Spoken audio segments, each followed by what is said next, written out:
Yo no sabía que venía el presidente. Y me pasó por ahí mismo, bueno, ¿dónde está esa jipeta parada? Por ahí me pasó una jipeta y me hizo así, me mangueó. Yo dije a la mujer mía, pues el presidente viene aquí. De ahí vino la jipeta hasta aquí. Y estábamos todos reunidos ahí, en la enramada. Y eso fue una cosa, ya tú sabes, maravillosa. Pudimos pedirle este proyecto que ya ahora mismo está funcionando. Porque antes no teníamos dónde llevar el café, los productores no tenían dónde llevar, había que vendérselo al primer comprador que viniera. Estábamos así como chivos sin ley, sin nada, y ahora después que la factoría está, esta maneta mismo ha cambiado de todo. No solamente la asociación se va a beneficiar de esto, ahora mismo se van a beneficiar más de 1.300 productores de la zona. El monto de este proyecto es 27.363.000 pesos. Y aquí están las maquinarias que se usan para elegir por tamaño el café, tanto esta como aquella que es por gravedad. El productor puede vender su café según la calidad y según la preparación. Por lo tanto, puede exportarlo directamente y venderlo también en el mercado local. Entonces, este vivero va a beneficiar en el mejoramiento del café, ya que el café que tenemos aquí lo ha atacado mucho la roya. Este café son 3 variedades, aquí tenemos tupí, óbata y acagua. Este es un café que es resistente a la roya.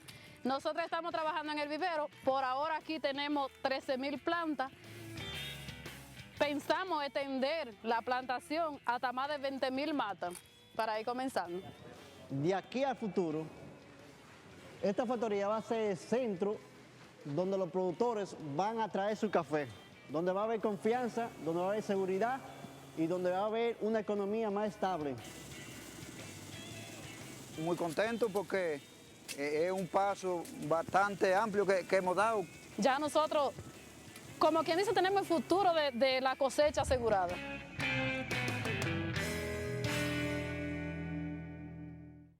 Don Cristóbal Rodríguez, yo sé que Luis Guzmán ha estado ya agotándolo en la cena y en el desayuno y todo, pero sé que él va a disfrutar mucho con usted. Reformas, cambios, los abogados persisten, usted es constitucionalista, y si tú haces la evaluación de los últimos meses en el ámbito judicial y del Ministerio Público, podríamos decir, no hablar de fracaso, fracaso es un término que cuando se evalúa Poder Judicial y Ministerio Público no debe existir, sino cuán débil estamos, doctor, para simplemente aplicar la ley. ¿Es una percepción desde afuera o usted que vive de su profesión, que está en contacto con la realidad judicial del Ministerio Público, también cree eso? Bienvenido al programa. Muchísimas gracias. Es una pregunta de bienvenida bastante. Yo pienso que en nuestro país y en muchos de los países de nuestro entorno, ha habido históricamente una dificultad mayúscula para hacer cumplir la ley, para que esa idea del imperio de la ley, esa idea del Estado de Derecho, que lo que supone es que toda la conducta, tanto de los ciudadanos, o una buena parte de la conducta de los ciudadanos y de la conducta de los funcionarios de la administración pública, están regidas por el derecho. Eso es algo a lo que nosotros no nos hemos acostumbrado. En el caso nuestro, esta es una cuestión que ese desfase entre la ley y el comportamiento de los que son los primeros responsables de aplicarla, es una cuestión que nació con la República. Es decir, cuando a Pedro Santana lo llamaron la mañana del 11 de noviembre de 1844 para que se trasladara al caserón antiguo de San Cristóbal, donde sesionó el Congreso Constituyente, para que jurara la Constitución y tomara posesión como primer presidente constitucional de la República, lo primero que hizo fue desconocer la labor de los constituyentes como condición para jurar el texto y para tomar posesión. Inició la primera violación. Claro, con la casa del Congreso Constituyente rodeada por su guardia presidencial armada de bayonetas caladas. De ahí el 210. Entonces, exactamente, ese es el contexto en el que se crea, dicen que de la pluma de Tomás Bobadilla, el artículo 210 de la Constitución de San Cristóbal. Es decir, y era simple, o sea, ¿qué es lo que les recomiendan? Esta es una constitución que reconoce muchos derechos y que establece muchas limitaciones al presidente. Usted no puede firmar eso. Entonces usted está hablando de algo cultural que es realmente desolador, porque entonces como no creemos en la aplicación de la ley, vamos a estar por los siglos de los siglos. Amén. No, yo lo planteo como una cuestión que en parte explica, digamos, nuestras debilidades institucionales como país, nuestra dificultad para crear una cultura de respeto a la ley, que está muy asociada a la falta de compromiso de la dirigencia política y de una falta también de ciudadanía en el reclamo de que la ley se cumpla.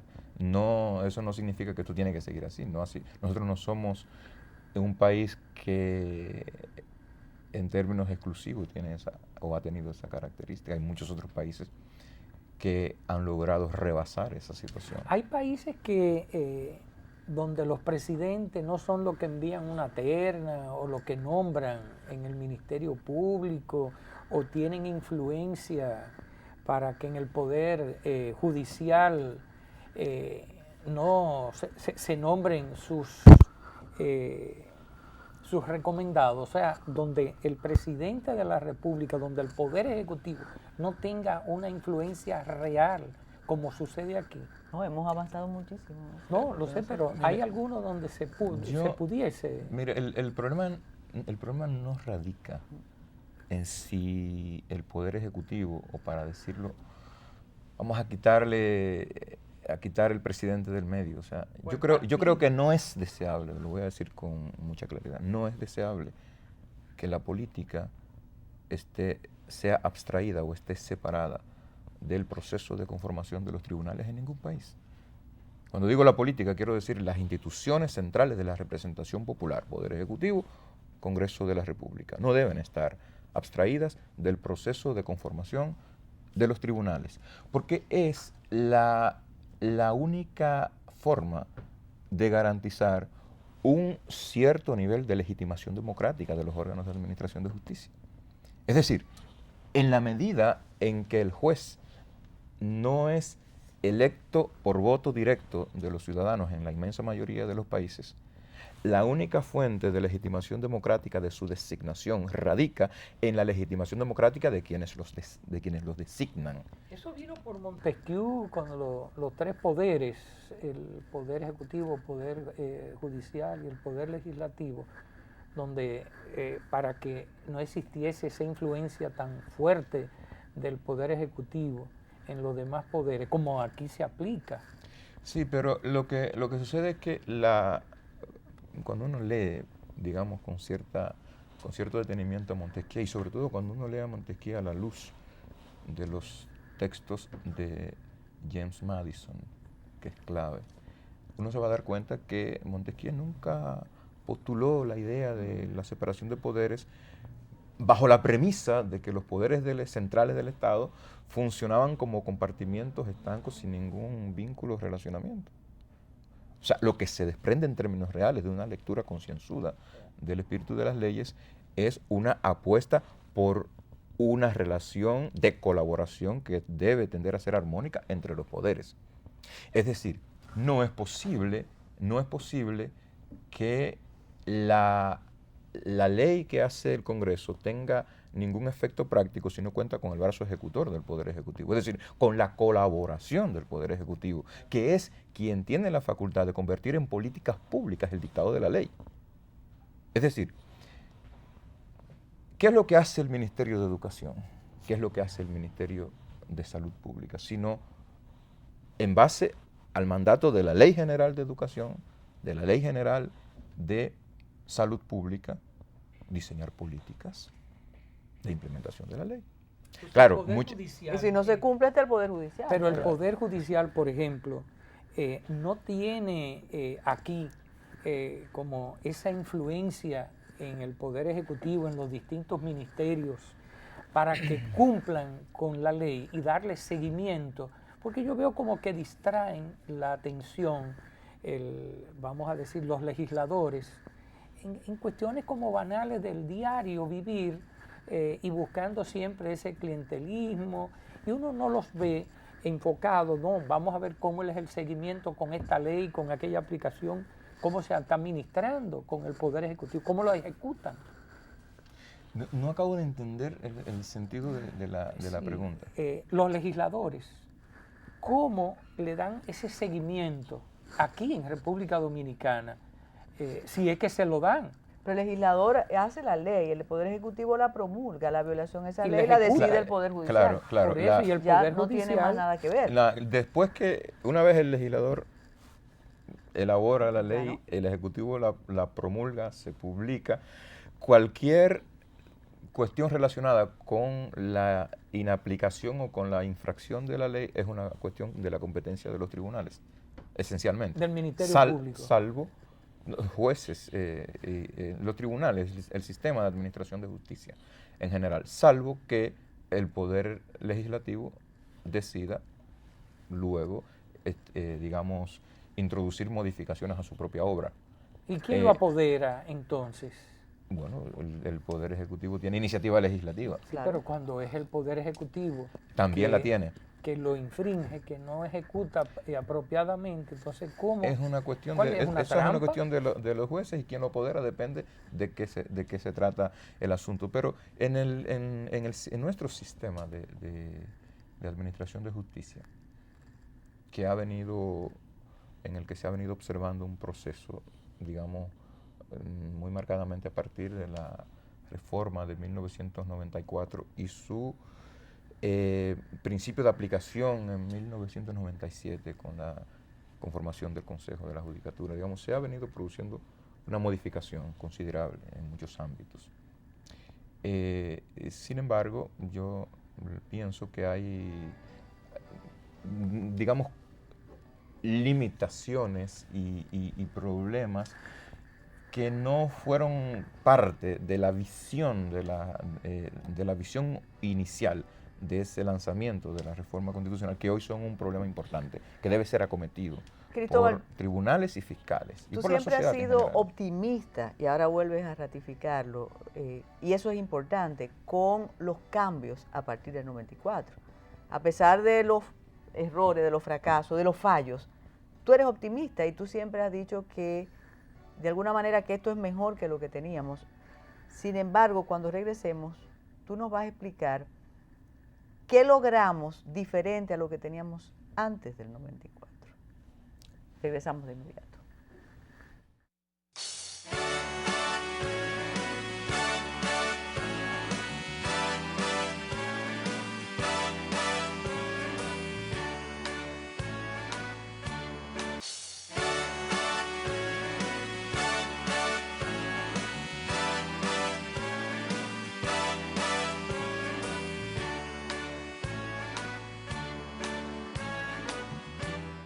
Le damos 5 minutos, recojan 5 minutos.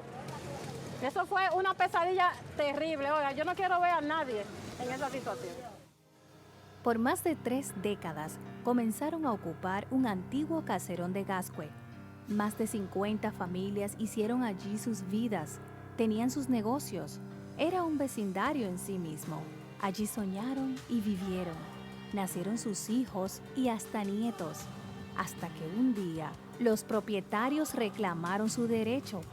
Una sentencia de la justicia favoreció al propietario del inmueble y ordenó el desalojo de 53 familias que por larguísimos años lo ocupaban.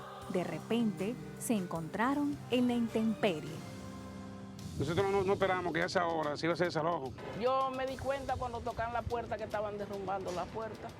En mi vida yo no había visto una cosa tan terrible como eso. Bueno, después del desalojo, la vida de nosotros cambió definitivamente. Yo me fui para donde un cuñado mío porque no tenía para dónde coger. Porque nosotros tenemos esa casita ahí. No eran casas buenas, pero ese era nuestro hogar.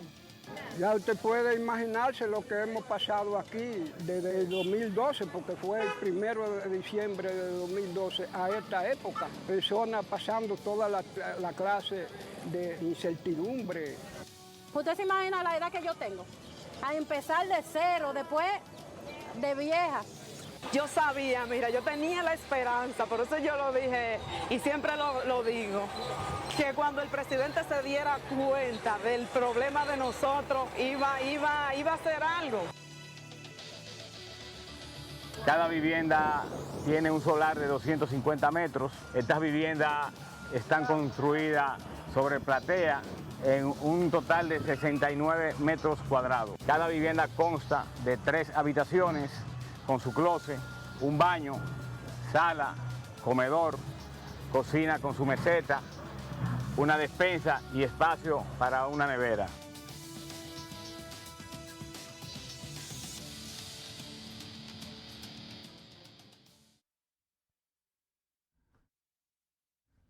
Y son datos que hay que conocer. Cristóbal Rodríguez, seguimos con lo que te planteaba, que tú has sido optimista con los cambios. La realidad dice otra cosa, pero ¿qué era diferente antes del 94 y después del 94? E incluye tu parecer, naturalmente, sobre la Constitución del 2010, que tú viviste ese proceso muy, muy desde adentro. Sí. Mire, yo pienso que lo que pasa, una de las razones que lleva a muchos al desaliento y a pensar que de alguna manera todo sigue igual, se parece a lo que pasa con el tema de la violencia de género. Es decir, la exposición pública del problema nos hace creer que es un problema nuevo. Estuvo siempre ahí. Solamente que ahora ese problema se discute, ese problema se expone en los medios. Respecto de ese problema hay posiciones críticas que se ventilan públicamente. Respecto de la reforma en el sistema de administración de justicia, yo pienso que pasa en gran medida eso. Es decir, ahora conocemos mucho más de lo que pasa. Ahora conocemos mucho más lo que se ha logrado, también conocemos mucho más las carencias. Y en la medida en que tenemos mucho más conciencia de las carencias, pareciera como si a pesar de todo seguimos estancados. Yo pienso que no. Yo pienso que hemos progresado, no hemos progresado evidentemente a los niveles que yo pienso que demanda y que merece la sociedad dominicana, pero los procesos sociales son así y nunca son lineales.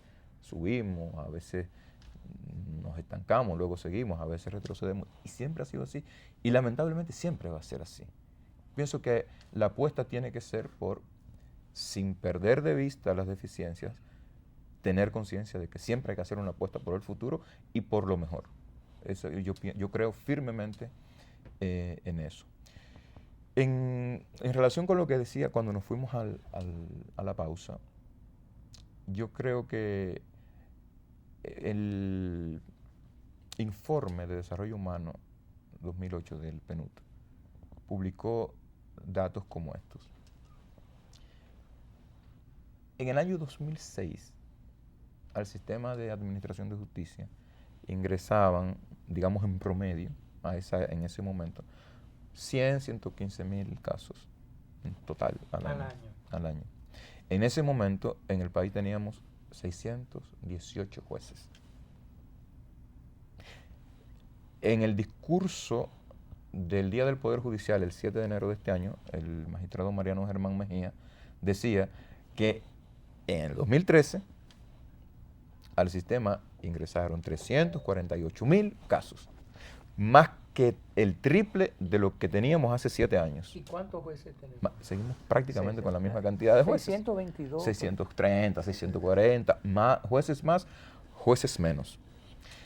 Es decir, se ha triplicado la cantidad de casos y seguimos con casi la misma cantidad de jueces. Ahora, el problema no está en la relación entre cantidad de casos y cantidad de jueces. En el 2006, cuando uno hace la división entre cantidad de casos y cantidad de jueces, los jueces conocían, digamos, como en promedio, 13.5 casos al mes. ¿Qué es lo que sucede?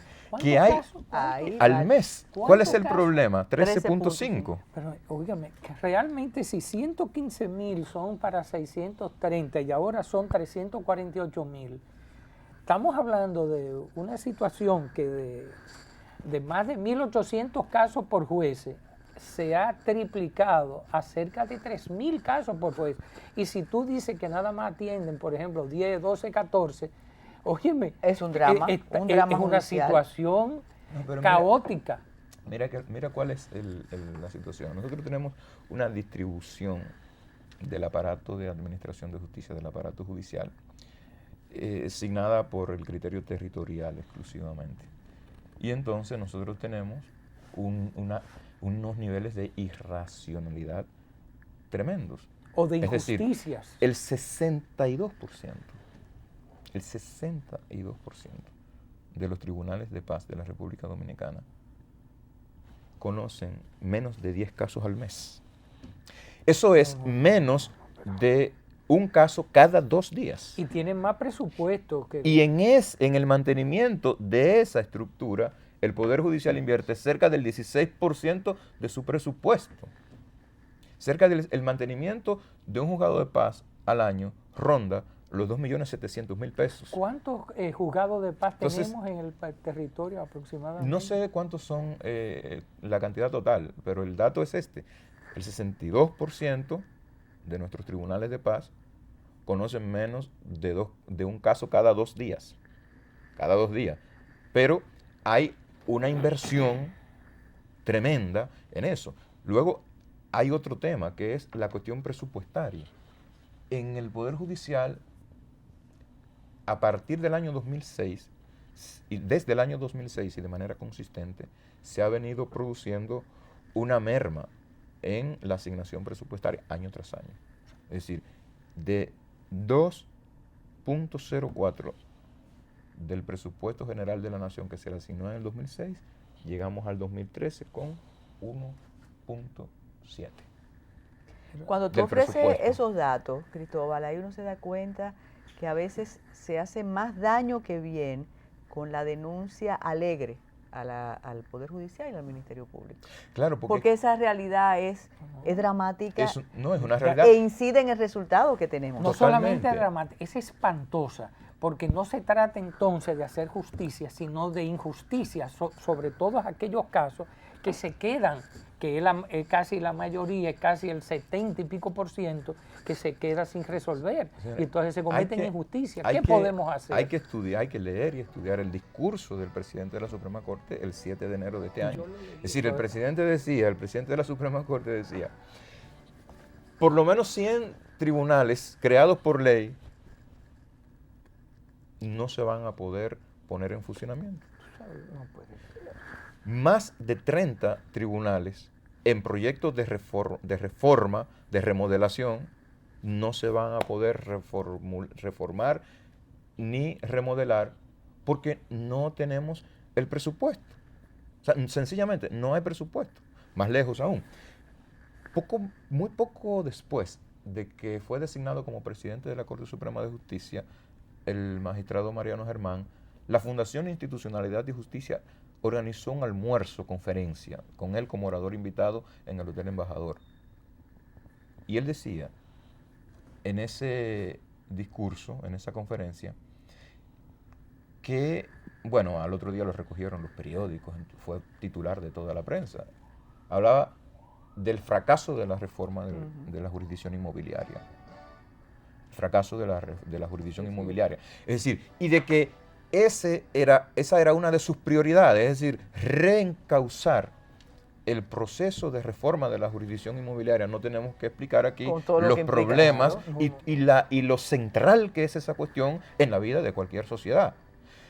Entonces, ¿cómo es posible acometer con éxito, con un mínimo de éxito, la reforma concienzuda de la jurisdicción inmobiliaria si no tenemos lo básico? Claro. Yo creo que esta es la primera parte de otros programas que tenemos que hacer de manera exclusiva con don Cristóbal. Muchísimas gracias por estar aquí y ustedes también muchas gracias por la sintonía.